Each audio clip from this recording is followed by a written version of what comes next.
కేటీఆర్ రోజు మాట్లాడుతున్నాడు. ఆ బీఆర్ఎస్ నాయకులు కూడా అక్కడక్కడ కుయి అని మాట్లాడుతున్నారు. ఏంటంటే ఇక మేము అసెంబ్లీ ఎన్నికల్లో పోయినాం కానీ ఇక పార్లమెంట్ ఎన్నికల్లో మా సత్తా చూపిస్తాం, మొత్తం గెలుస్తామని. ఇది ఒట్టిదే భ్రమలు. కేసీఆర్ ఒక అలవాటు నేర్పింది ఏంటంటే దట్టీలు కట్టుకోవడం. భయస్తుడు దట్టీలు కట్టుకుంటాడు. ఆయన ఉద్యమ సమయంలో కూడా అత్యంత పిరికిపంద. ఇప్పుడు కూడా ఆ దట్టి కట్టుకున్నప్పుడు భయం పోతుంది. వీళ్ళకు దట్టి కట్టుకుంటే కొద్దిగా భయం పోతుంది, ధైర్యం వచ్చిన ఫీలింగ్ కలుగుతుంది. దానికోసం వీళ్ళు చేస్తారు. అట్లనే మీరు కూడా ఇక పోయింది కానీ పార్లమెంట్ ఎన్నికల్లో మేమే గెలుస్తామని ఇట్లా జబ్బలు జరుచుకుంటారు. కానీ ఆ వాతావరణం లేదు.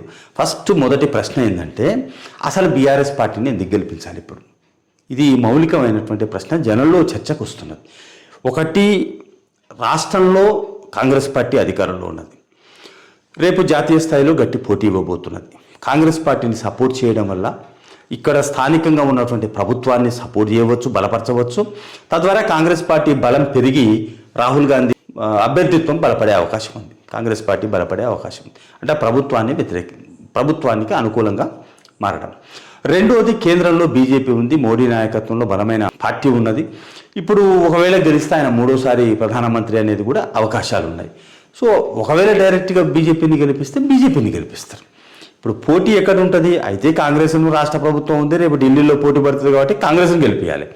లేకపోతే నేరుగా బీజేపీకి ఓటేసి బీజేపీ అభ్యర్థులను గెలిపించాలి. ఇది అవును ఉపయోగపడుతుంది. మరి బీఆర్ఎస్కు ఓటేస్తే ఉంది బొందల పోసినట్టే. ఎందుకంటే బీఆర్ఎస్ నాకు రాష్ట్రంలో అధికారంలో లేదు, కేంద్రంలో అధికారం లేదు. ఒకవేళ ఆయనకు 1-2 సీట్లు గెలిపించినా బీజేపీకి అమ్ముకుంటే ఆయనే. మరి ఈయనకి ఎందుకు ఓటేయాలి? మళ్ళీ ఈయన మధ్యన దళారీ ఎందుకు? ఇది జనంలో ఆలోచిస్తున్నటువంటి మాట. ఇది ఎడ్యుకేషన్ మొత్తం కేసీఆర్దే. కాంగ్రెస్కి ఓటేస్తే బొందలేసినట్టే, కాంగ్రెస్కి ఓటేస్తే మూసీలేసినట్టే. ఇవ్వలేదు కదా, సేమ్ రివర్స్.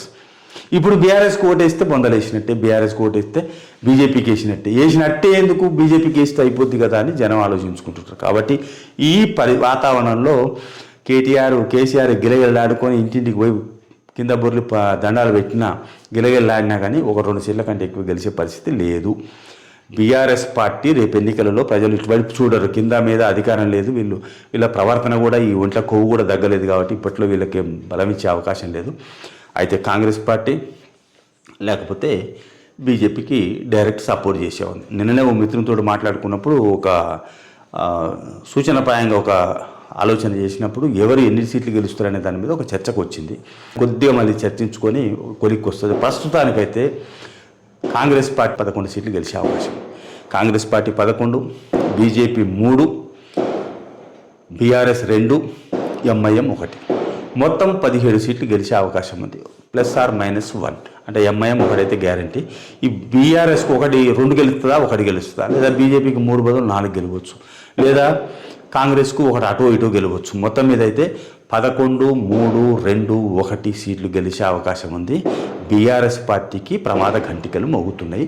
బీఆర్ఎస్ పార్టీని ప్రజలు ఆదరించే పరిస్థితి లేదు.